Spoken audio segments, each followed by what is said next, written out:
الحمد لله العلي المتعال المنزه عن الشركاء والأمثال، والصلاة والسلام على حبيبه المصطفى الهادي من الضلال وعلى آله وأصحابه بالغدو والآصال. أما بعد فأعوذ بالله من الشيطان الرجيم.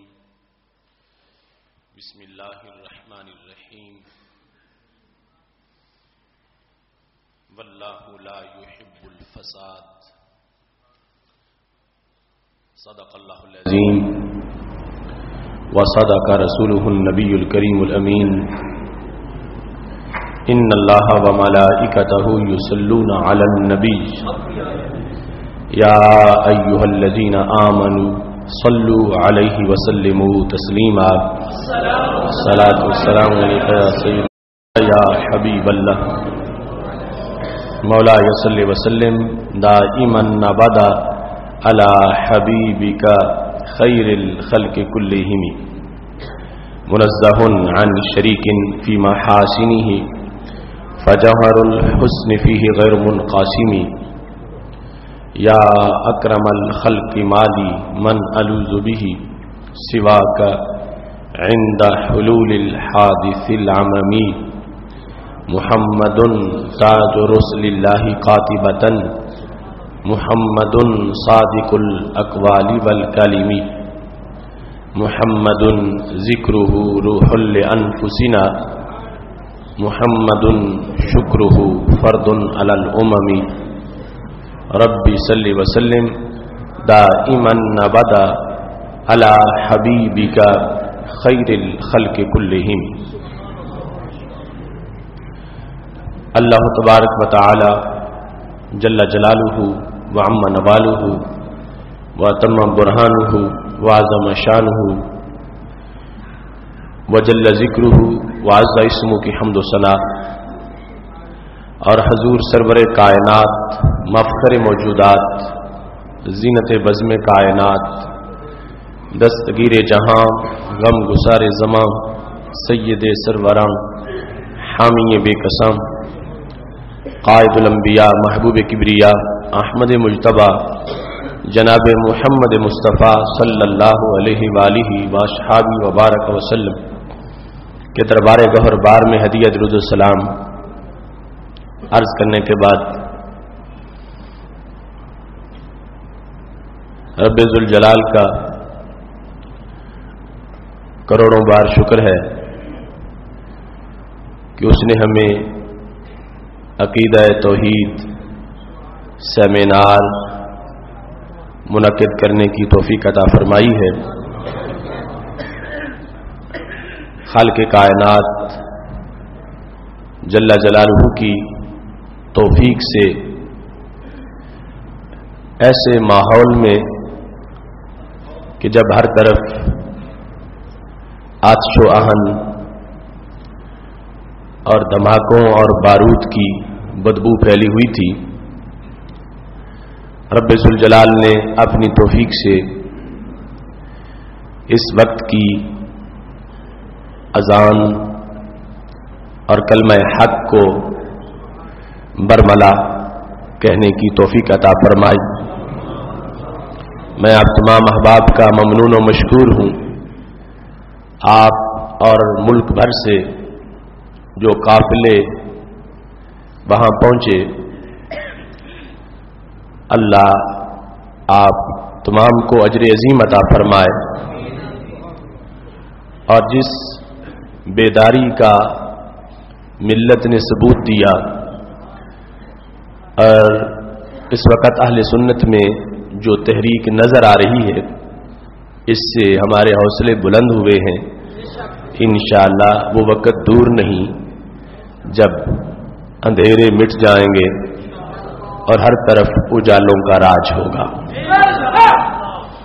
رب ذوالجلال اہل سنت کو مزید بیداری عطا فرمائے، اور خالق کائنات جل جلالہ ادارہ صراط مستقیم پاکستان کو اپنے منشور اور اپنے اہداف کی روشنی میں اپنا سفر جاری رکھنے اور منزل تک پہنچنے کی توفیق عطا فرمائے۔ ہماری آج کی گفتگو کا موضوع ہے اصلاح معاشرہ اور اس کے اسلامی اصول۔ یقیناً اصلاح کا پیغام سب سے بڑا پیغام ہے، اور اصلاح کے لیے جد و جہد کرنا یہ سب سے بڑی جد و جہد ہے۔ رب ذوالجلال سے دعا ہے کہ رب ذوالجلال ہمیں پیغام اصلاح شرعی تقاضوں کے مطابق پھیلانے کی توفیق عطا فرمائے۔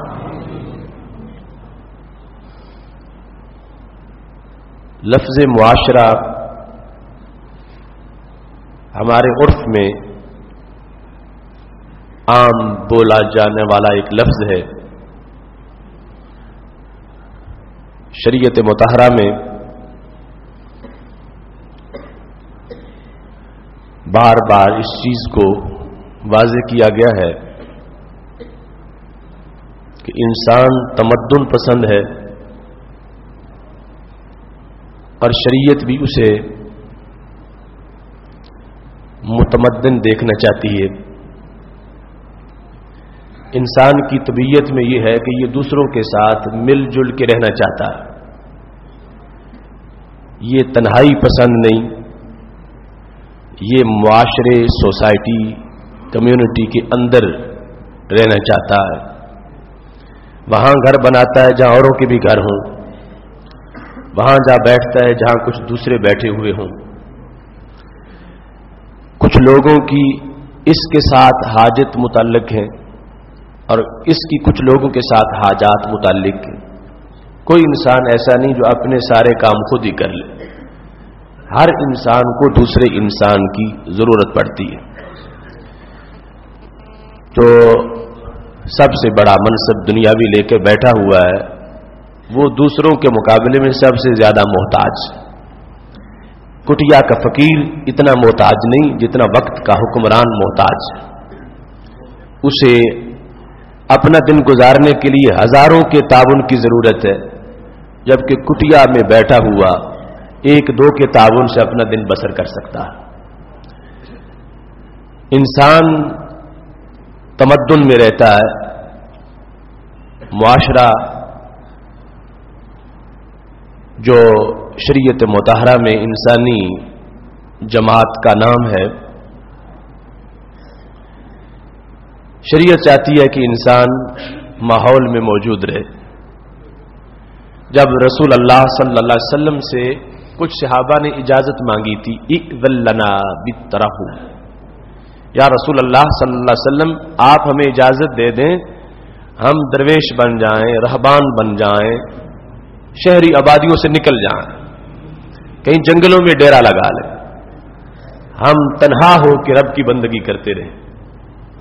تو رسول اللہ صلی اللہ علیہ وسلم نے ان لوگوں کو منع کیا۔ وہ اللہ کی بندگی کے ذوق میں صحابہ کی جو میٹنگ ہوئی، کسی نے یہ کہا ہم اپنے آپ کو خسی کر لیں گے، اختصاء کے الفاظ موجود ہیں، اپنی مردانہ قوت ختم کر لیں گے تاکہ ساری توجہ رب کی طرف رہے اور ہم اللہ کی بندگی کرتے رہیں۔ کسی نے کہا ہم گھر بار چھوڑ دیں گے۔ ایسے مشورے آپس میں کر رہے تھے تو رسول اللہ صلی اللہ علیہ وسلم نے بلا لیا، پر مجھے پتا ہے جو تم باتیں کر رہے ہو، انا اتقاکم واعلمکم باللہ، فرمایا جتنا میں متقی ہوں اتنے تو تم نہیں بن سکتے، اور جتنا مجھے رب کا علم ہے اتنا تجھے نہیں ہو سکتا۔ اور میں اس کے باوجود کہ میں سب سے زیادہ پرہیزگار ہوں، تو میں نے شادی بھی کی ہے، میں نے شادیاں کی ہیں، میں ماحول میں رہتا ہوں، معاشرے کے اندر رہ رہا ہوں، اور تم نے میرا کلمہ پڑھا ہے تو میری سنت پہ عمل کرنا ہے۔ پر میری امت کی رہبانیت یہ ہے کہ مسجد میں بیٹھ کر نماز کا انتظار کر لو، یہ ہے درویش، اور جہاد پہ چلے جاؤ، یہ ہے میری امت کی سیاحت۔ تم جا کر اس طرح نکل سکتے ہو، ورنہ میں اجازت نہیں دوں گا. میں تمہیں ماحول میں دیکھنا چاہتا ہوں، معاشرے میں دیکھنا چاہتا ہوں، کیونکہ میں نے شریعت کی بنیادیں معاشرتی طور پر استوار کی ہیں. میں نے جو نیکیاں تقسیم کی ہیں ان نیکیوں کے لحاظ سے بہت بڑا نیکیوں کا حصہ معاشرے کے لحاظ سے میں نے یہ بتایا ہے کہ جب کوئی بیمار ہو جائے تو جا کے عیادت کرنی ہے، اور عیادت پر ثواب اتنا ہے کہ جو نہ کرے رب ذوالجلال قیامت کے دن فرمائے گا، اے بندے میں بیمار ہو گیا تھا، تو نے میرا پتہ ہی نہیں لیا، مجھے کپڑے کی ضرورت تھی تو نے کپڑا نہیں پہنایا، مجھے بھوک تھی تو نے کھانا نہیں کھلایا. تو بندہ کہے گا اللہ تو اللہ ہے، تو بیمار ہوتا ہی نہیں ہے، تجھے تو کوئی حاجت ہی نہیں کپڑے کی، تجھے تو کھانے کی ضرورت نہیں، تو کیا فرما رہا ہے؟ تو اللہ فرمائے گا میرا فلاں بندہ بیمار ہو گیا تھا، تو نے اس کی عیادت نہیں کی، اسے کپڑے کی ضرورت تھی تو نے اسے کپڑا نہیں دیا، اسے کھانے کی ضرورت تھی تو نے اسے کھانا نہیں دیا. تو رب ذوالجلال اس طرح ماحول میں جو انسانی ضرورتیں ہیں اور جو انسان کے لیے انسان کا ملنا ہے اس کو اتنی ویلیو دے کر خالق کائنات قیامت کے دن بیان کرے گا. تو ہمارے نبی علیہ الصلوۃ والسلام نے یہ واضح کر دیا کہ اگر تم نکل جاؤ گے سوسائٹی سے تو پھر اللہ کی ان رحمتوں کا مستحق کیسے بن سکو گے جو عیادت کرنے کی وجہ سے ملتی ہیں، جو کسی کی سماجی بھلائی کی وجہ سے ملتی ہیں، جو کسی کے ساتھ ملاقات کی وجہ سے ملتی ہیں، جو کسی کی مشکل کو حل کرنے کی وجہ سے ملتی ہے. اب جب تمہاری ملاقات ہی نہیں ہوگی، کہیں جنگل میں جا کے بیٹھے رہو گے تو پھر کتنا صدقہ تمہارا ضائع ہو جائے گا.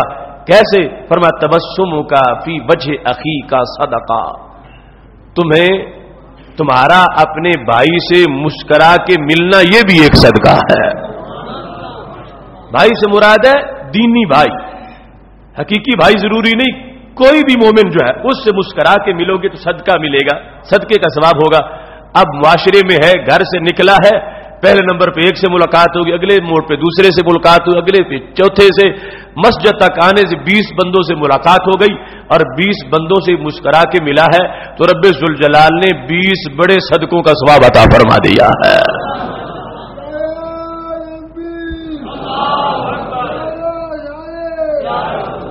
سوسائٹی میں رہنے کا اتنا فائدہ ہے کہ رب ذوالجلال نے ایسا اہتمام کر رکھا ہے نیکیوں کا. تو ہمارے نبی علیہ الصلوۃ والسلام نے روک دیا ان صحابہ کو، فرمایا تم اگرچہ بندگی کے شوق میں ایسا کر رہے ہو لیکن میری شریعت تمہیں اجازت نہیں دے گی، تم نے ماحول میں رہنا ہے، ماحول میں رہ کر لوگوں کے دکھ سکھ میں شریک ہونا ہے. اور فرمایا جب تک کوئی بندہ کسی کی حاجت میں مصروف رہے گا اللہ اپنی رحمتیں اس کی طرف متوجہ فرما دے گا، اس وقت تک اس کو فائدہ پہنچتے رہے گا. اب اس نے اپنی تھوڑی سی صلاحیتیں ادھر متوجہ کی ہیں لیکن اللہ نے اس کو اپنی رحمتوں کا بڑا کوٹا عطا فرما دیا ہے. اس واسطے معاشرہ اس کا ہونا، اس میں رہنا یہ اس امت کے لیے ضروری ہے. چند لوگ مستثنا ہیں جن کے علیحدہ ہر دور میں نصاب ہوتے ہیں. بالعموم جو اس امت کا ایک نصاب ہے وہ یہی ہے کہ سوسائٹی میں رہے گی، مسجد میں جا کر نماز پڑھے گی، جمعہ اور جماعت کا اہتمام ہوگا. اجتماعیت اس کو دی گئی ہے تاکہ اجتماعی مسائل کی طرف توجہ بھی رہے اور اجتماعی طور پر جو مسائل کے حل کرنے کا ایک طریقہ ہے یا جو مواقع ہیں وہ بندوں کو میسر آتے رہے. تو سید عالم نور مجسم شفیع معظم صلی اللہ علیہ وسلم نے جس وقت معاشرے میں رہنا لازم قرار دے دیا تو ساتھ اس کے آپ نے مختلف اصول بھی عطا فرمائے. حقیقت میں اصلاح کے اصول ہیں ہی اسلامی، غیر اسلامی اصلاح کے اصول مانے ہی نہیں جا سکتے. اور اسلامی اصولوں کے مطابق اصلاح کا پیغام سب سے پہلے انسانی دل کے لیے ہے. رسول اللہ صلی اللہ علیہ وسلم نے ارشاد فرمایا ہے فی الجسد مضغہ، انسان کے جسم میں ایک ٹکڑا ہے، ان صلحت صلح الجسد کلو، اگر وہ صحیح ہو جائے تو سارا جسم صحیح ہو جاتا ہے. وَإِن فسد الجسد کلو، اگر وہ خراب ہو جائے تو سارا جسم خراب ہو جاتا ہے. فرمایا الا، یاد رکھنا، وہی القلب، اس کو دل کہا جاتا ہے. لہذا دل مرکز اصلاح ہے. کبھی بھی کوئی معاشرہ اس وقت تک اصلاح کو قبول نہیں کر سکتا جب تک کہ اس سوسائٹی کے لوگوں کے دلوں تک اصلاح کا پیغام نہیں پہنچتا. بدن کی اصلاح شریعت مطہرہ میں وہ موقوف ہے دل کی اصلاح پر. اگر اصلاح کا کوئی یہ مطلب لیتا ہے کہ اصلاح کے لحاظ سے سوسائٹی کی اصلاح یہ ہے کہ سب کے کپڑے نئے ہوں, سب کے چہرے دھلے ہوئے ہوں اور سب اچھی خوشبو لگا کے بیٹھے ہوں, تو یہ اصلاح کا ایک ثانوی مفہوم ہے اور اصلاح معاشرہ کی دعوت کا ایک ثانوی حصہ ہے. جس بندے کا دل بھیڑیوں جیسا ہو, اس نے سفید کپڑے پہن بھی لی ہو تو کوئی فائدہ نہیں ہے. جس بندے کا دل گندے اخلاق سے اٹا ہوا ہے, اس بندے نے چہرہ دھو بھی لیا ہو تو کوئی فائدہ نہیں. یہ ساری چیزیں ثانوی حیثیت رکھتی ہیں. اب دیکھ لو تم آج کی سوسائٹی اور صحابہ کرام علیہم رضوان کی سوسائٹی, آج جس طرح کے لوگوں کے کپڑے ہیں, کیا صحابہ کو ایسے میسر تھے؟ آج جیسے صابن اور شیمپو تجھے میسر ہے, کیا صحابہ کو ایسے میسر تھے؟ آج جس طرح کے صفائی کے ظاہری مواقع تمہیں میسر ہیں, کیا انہیں میسر تھے؟ نہیں. وہاں تو حضرت عمر رضی اللہ تعالیٰ عنہ کہتے ہیں ما کننا نعرف الاشنان فی عہد رسول اللہ صلی اللہ علیہ وسلم. صابن تو کیا, ہمیں نبی علیہ السلام کی ظاہری حیات میں اشنان کا بھی پتہ نہیں ہوتا تھا کہ اشنان کیا ہوتا. اشنان وہ ایک جڑی بوٹی ہے جس پر پانی ڈال کے رگڑیں تو جھاگ نکلتی ہے, وہ پرانے زمانے کا صابن ہے. کہتے ہم تو اشنان بھی نہیں جانتے تھے. کیا کرتے تھے؟ فرمایا پانی بھی نہیں ملتا تھا, ہاتھ صاف کرنے ہوتے تھے تو فرمایا قدموں کے تلووں سے رگڑ دیتے تھے, قدموں کے تلووں سے رگڑ کے ہاتھ سکھرے کر لیتے تھے. لیکن دل کتنے ستھرے تھے, عرش کی تحریریں دل میں نظر آنے لگتی تھی. وہی فاروق اعظم رضی اللہ تعالیٰ عنہ, ان کے بارے میں ہمارے نبی علیہ السلام فرماتے ہیں ہر امت میں ایک محدث ہوتا ہے, صاحب الہام. ان یکو فی امتی احد فانہ عمر, اگر میری امت میں سب سے بڑا کوئی صاحب الہام ہے تو اس کو عمر فاروق کہا جاتا ہے. تجویز یہ پیش کرتے آیات کا نزول ہو جاتا. تو اس قدر اصلاح ہے دل کی, جس کے ضمن میں ساری اصلاحیں ہیں, پھر ظاہر بھی روشن ہے, سب کچھ موجود ہے. اس واسطے اسلامی نقطہ نظر سے اصلاح معاشرہ کے لیے سب سے پہلے جس اصلاح کی ضرورت ہے وہ یہ ہے کہ لوگوں کے دل اصلاح والے ہوں, اور اس کے ساتھ ساری ضمنی چیزیں جو ہیں ان کی بھی ضرورت ہے. گلیاں بھی اچھی بنی ہوئی ہوں, ماحول بھی اچھا ہو, سڑکیں بھی اچھی ہوں, ظاہری جو ضروریات ہے وہ بھی پوری ہو, لوگوں کے حقوق جو ہے ظاہری ان پر بھی حفاظت ہو, کسی پر ظلم و ستم نہ ہو. یہ ساری چیزیں لازم ہے. اور ابتدا جو ہے وہ بندہ مومن کے دل سے ہے کہ یہ کوشش کی جائے کہ معاشرے میں اگر 1000 لوگ ایک محلہ میں 1000 بالغ مرد ہیں تو 1000 کے دل ستھرے ہوں, ان میں کسی کا دل مریض نہ ہو, کسی کے دل کے اندر جو ہے برے اخلاق نہ ہو, بری عادتیں نہ ہو. اس واسطے پہلی دعوت جو اصلاح کی ہے وہ جہاں سے محور ہے نیکی کا, جہاں سے نیکی اگتی ہے, نیکی بڑھتی ہے, نیکی پھیلتی ہے, وہ بندہ مومن کا دل ہے. لہذا اصلاح معاشرہ کا اسلامی اصول یہ ہے پہلے نمبر پر کہ لوگوں کے دلوں پر توجہ دی جائے, اپنے ساتھ لوگوں کے دلوں کی بھی اصلاح کی جائے. جس دل کی زمین میں بری عادات کی جڑی بوٹیاں موجود ہیں ان کو کاٹنے کا اہتمام کیا جائے, ان بری عادات کی جڑیں کھینچ کر وہاں تقوی و طہارت کی پنیری لگانے کا بندوبست کیا جائے. تو اصلاح معاشرہ کا اولین اصول جو رسول اللہ صلی اللہ علیہ وسلم نے ہمیں بتایا ہے وہ فرمایا فی الجسد مضغہ, بدن میں ایک لوتھڑا ہے, یہ جس وقت صحیح ہو جاتا ہے پھر بدن صحیح ہوتا ہے, بدن صحیح ہو جائے تو پھر جا کے معاشرہ صحیح ہوتا ہے. اگر سارے انسانی ابدان جو ہیں ان میں سے بہت سے بدن مریض ہوں تو پھر اکائیاں جب مریض ہوں گی تو پھر جو اس پہ مشتمل کل ہوگا وہ بھی صحت مند کبھی نہیں ہو سکتا.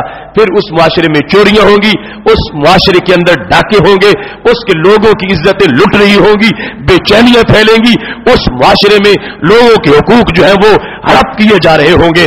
جس وقت انسانی دل کی اصلاح کر لی جائے گی پھر پوری سوسائٹی کی خود بخود اصلاح ہو جائے گی. اس واسطے اولین کام دل کی اصلاح کا ہے, اور دل کی اصلاح میں سب سے پہلا سبق ایمان اور عقیدے کی تعلیم کا ہے کہ دل مرکز ایمان ہو اور دل میں کوئی بھی برا عقیدہ موجود نہ ہو, دل بری عادات سے بھی بچا ہوا ہو, برے خیالات سے بھی بچا ہوا ہو. اب یہ ایسا انسان ہوگا کہ جس کے ایک بار گلی میں گزر جانے کی وجہ سے سینکڑوں رحمتیں محلے کو مل جائیں گی۔ معاشرہ میں یہ پہلا کام ہے۔ اس کے بعد پھر دوسرا کام معاشرہ میں عمل کی دعوت کو عام کرنا ہے اور بدی کو روکنا، چونکہ اس امت کا جو ترہ امتیاز ہے وہ یہ ہے، کنتم خیر امہ اخرجت للناس تأمرون بالمعروف وتنہون عن المنکر وتؤمنون باللہ۔ اللہ فرماتا ہے تم سردار ہو امتوں کے۔ کیوں سردار ہو؟ تأمرون بالمعروف، تم اچھائی کا حکم دیتے ہو، وتنہون عن المنکر، تم برائی سے روکتے ہو، وتؤمنون باللہ، رب پر تمہارا یقین۔ اب یہ اصلاح کا دوسرا کام ہے جس کے اندر انسان کے لیے صبر آزما مرحلے بھی ہیں۔ کلمہ حق کہنا مشکل ہوتا ہے، بدی سے روکنے کے لیے کبھی انسان کو خود بدی مٹاتے مٹاتے خود مٹنا بھی پڑتا ہے، جس کو اللہ پھر ہمیشہ کی زندگی عطا فرما دیتا۔ تو یہ کام اس میں جا کر پھر آزمائش شروع ہو جاتی ہے۔ کچھ لوگ ہمت ہار جاتے ہیں کہ جس وقت ہر طرف بدی آ گئی ہے، اب ہم تنہا اس کا مقابلہ کیسے کر سکتے ہیں؟ کچھ لوگ بدی کے ساتھ کمپرومائز کر لیتے ہیں، بدی کے ساتھ اتحاد کر لیتے ہیں، تو مجھے نہ چھیڑ ہم تجھے نہیں چھیڑتے۔ تو شریعت مطہرہ نے اس امت کا ترہ امتیاز یہ بیان کیا کہ یہ کبھی بھی بدی کے ساتھ کمپرومائز نہیں کرتی، یہ بدی کو بدی کہتی ہے۔ اس امت کا یہ ترہ امتیاز ہے، یہ باطل کو روکتی ہے، اور قیامت تک کے لیے جو رسول اللہ صلی اللہ علیہ وسلم نے اپنی امت کی شان بیان کی تھی، فرمایا ان ھذا الخیر خزائن، لوگوں جو میرے پاس خیر ہے یہ تھوڑی نہیں، اس کے کئی خزانے ہیں۔ ھذا کا اشارہ کیا تھا؟ اور میں نے جو دل ستھرے کیے ہدایت دے کر، میں نے لوگوں کے اعمال کو درست کیا اپنی رہنمائی سے، میں نے جو کالے دلوں کو نور کا مرکز بنایا، میں نے جو بگڑے ہوئے لوگوں کو لوگوں کا لیڈر بنا دیا، اور میرے پاس جو ہدایت ہے اور میرے پاس جو اصلاح کی پاور ہے یہ تھوڑی نہیں، اس کے کئی خزانے بھرے ہوئے ہیں۔ اب خزانہ ایک بھی بڑا ہوتا ہے، خزائن میرے پاس بہت سے خزینے ہیں۔ اب سوال پیدا ہو رہا تھا یا رسول اللہ صلی اللہ علیہ وسلم، خزینے تو موجود ہیں لیکن آپ دنیا سے چلے جائیں گے تو یہ خزینے کیسے بٹیں گے؟ ان کا فائدہ کیسے ہوگا؟ معاشرے تک آپ کا خزانہ کیسے پہنچے گا؟ تو میرے نبی علیہ السلام نے اپنی زرخیز امت کو دیکھ کر ایک جملہ بولا، میری امت بانج نہیں ہوگی، میری امت میں ایسے لوگ پیدا ہوتے رہیں گے جو میرا خزانہ بانٹتے رہیں گے۔ اس امت کے اندر مجدد پیدا ہوں گے، اس امت کے اندر مصلح پیدا ہوں گے، اس امت کے اندر حق کے علمبردار پیدا ہوں گے، اور قیامت تک کے لیے یہ امت اپنا کردار ادا کرتی رہے گی۔ رسول اللہ صلی اللہ علیہ وسلم نے لفظ کیا بولے تھے؟ فرمایا طوبى لرجل مفتاحا للخیر ومغلاقا للشر، اور قیامت تک کے لیے اس امت میں ایسے لوگ پیدا ہوں گے جن کی دو شانیں ہوں گی۔ کون سی؟ فرمایا وہ چابی بھی بنیں گے، وہ تالا بھی بنیں گے۔ چابی بھی ان کا نام ہوگا، تالا بھی ان کا نام ہوگا۔ تالا کیسے اور چابی کیسے؟ ویسے جو چابی ہوتی ہے وہ تالا نہیں ہوتا، جو تالا ہوتا ہے وہ چابی نہیں ہوتی۔ ہر دور میں میری امت میں میرے وارث پیدا ہوتے رہیں گے، جو میرے علم کے وارث ہوں گے، ان کے دو نام ہوں گے، وہ چابی بھی ہوں گے، وہ تالا بھی ہوں گے۔ چابی کیسے؟ مفتاح للخیر، خیر کی چابی ہوں گے، ومغلاقا للشر، شر کے لیے تالا ہوں گے۔ دو کام ہیں ان کے، وہ چابی بھی ہے، وہ تالا بھی ہے۔ تالا کس کے آگے؟ شر کے آگے۔ چابی کس کے لیے؟ خیر کی۔ فرمایا وہ چابیاں بنتی رہیں گی، خیر میری دولت تقسیم ہوتی رہے گی۔ جو میرے خزانے ہیں یہ بند نہیں رہیں گے، یہ ہر دور میں کھلے رہیں گے۔ ان کے لیے چابیاں موجود ہیں، وہ چابیاں حرکت کریں گی، میرا خزانہ بٹے گا۔ ہر دور کے اندر میری امت کے اندر ایسے لوگ پیدا ہوں گے جو شر کے آگے تالا بن جائیں گے، خیر کی چابی بن جائیں گے۔ آپ نے دیکھا اس امت نے ثابت کیا ہے، 1430 برس گزر گئے ہیں میرے نبی علیہ السلام کی ہجرت کو، اس امت نے واضح کیا، ثابت کیا، اپنے کندھوں پہ دین کو بٹھا کے یہاں تک لے آئی ہے، اور آج تک دین اپنی اصلی شکل میں موجود ہے۔ اس امت کے بیٹوں نے واضح کیا کہ یہ شر کے آگے تالا بن گئے ہیں اور خیر کی چابی بن گئے ہیں۔